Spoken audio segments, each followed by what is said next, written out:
welcome back to Gapey's Grow Room. Today is March 5th, I believe, and we're going to be starting some of our tomato seeds for the season. And I wanted to show you what I'll be growing. This is Cosmos from Wild Boar Farms. This is one of their new varieties.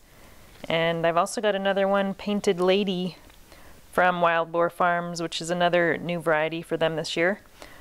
And then we have Pink Berkeley Tie-Dye, and I believe this is also a Wild Boar Farms, but I got this one from a seed swap.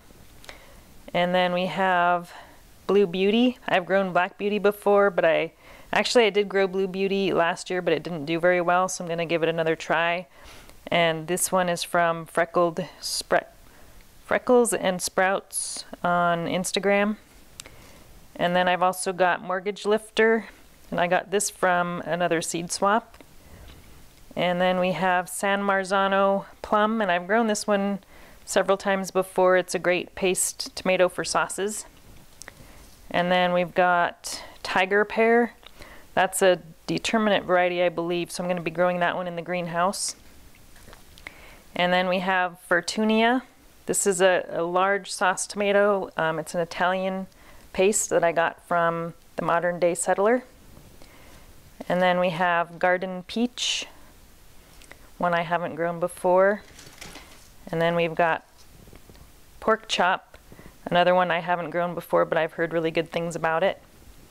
And then finally we have Comstock, which is one that I got from my mom. She's grown it the last couple of years and really likes it, so I'm going to give that one a try.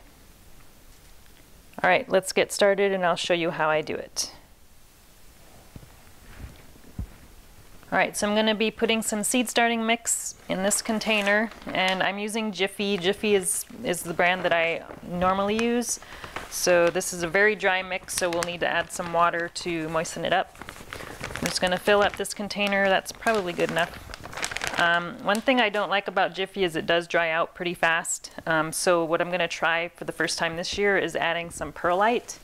So I got a bag of perlite here, and I'm just going to add some in. The perlite is a little bit bigger than I would like, so any big pieces I'm just going to kind of crumble them up a little bit. And let me add a little bit more. Okay, that should be good.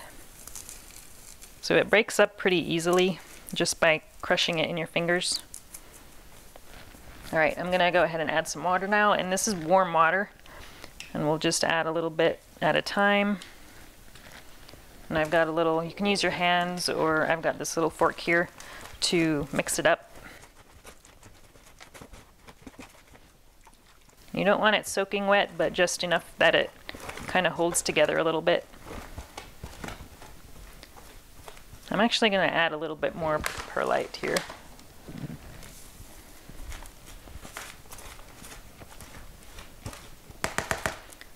Okay, I'm going to put some gloves on and I will switch over to mixing it with my hands. That way I can feel how moist it is. So you want it to be, when you squeeze it, you just want it to hold together a little bit, but you don't want it soaking wet, that it drips. This is looking pretty good. Alright, so I already have my tags here labeled with all the different varieties I'm growing, so I'm going to do one variety in each cell, but I'm going to put probably between 4 and 5 seeds in each cell, and then once they germinate I'll separate them out into individual cells. Alright, we'll just take these out for now.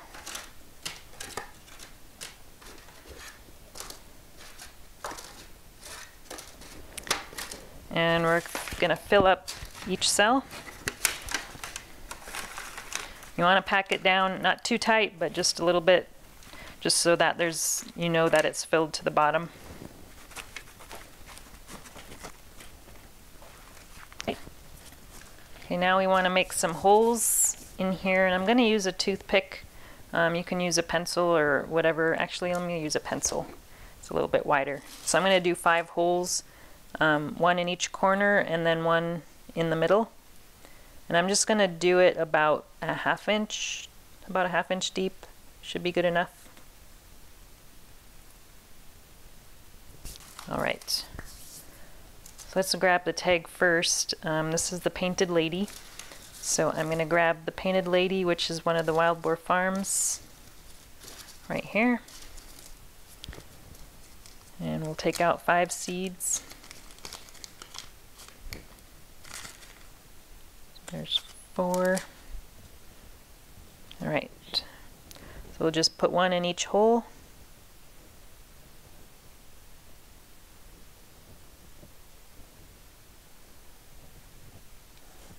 Add the label, and then cover each hole with some of the seed starting mix, and that's it.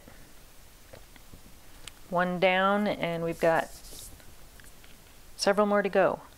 So let's do the Cosmo next. That's the other Wild Boar Farms. Here's the label.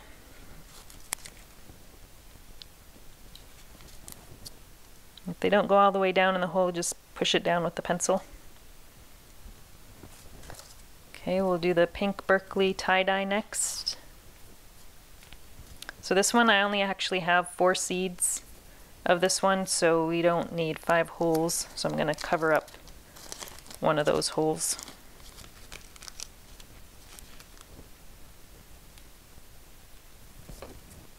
This one's Blue Beauty, and I believe Blue Beauty is another Wild Boar Farms tomato as well. So I really like the Wild Boar Farms varieties. They just have some really great varieties, and they're always coming out with new ones every year.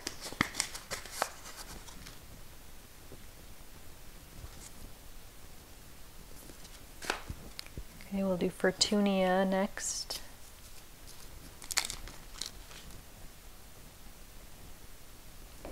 And we'll do Garden Peach. I think Garden Peach is one that I saved seeds from an heirloom tomato festival that we went to last year. They always have a lot of tomatoes you can buy, and sometimes I'll buy a few and save seeds for growing. Alright, so that's the first tray that's done. Next I'm going to go put this on a heat mat, and that's where it will sit until they germinate. So I have the seeds that I started here on this tray, and what I usually like to do is just give it a few squirts with the spray bottle with water.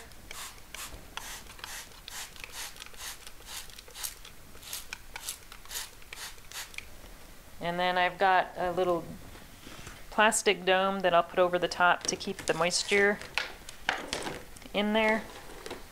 And then I've got a heat mat back here. This one is from Root Radiance, but they're all pretty much the same. I have a bunch of different varieties or brands that I got on Amazon. And I'll put that on the heat mat.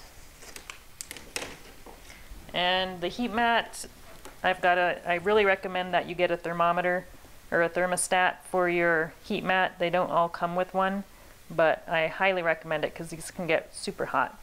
So I've got it set to 78. That was for the peppers. I don't think we need to go that high, so I'm going to lower it down to, we'll do 73 degrees.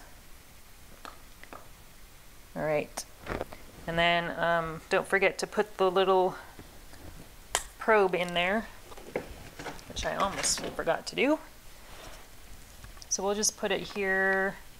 You want to put it where there's not a seed. So we put the seeds in the corners in the middle, so I'm just going to put this on the back side of one of the cells. There we go.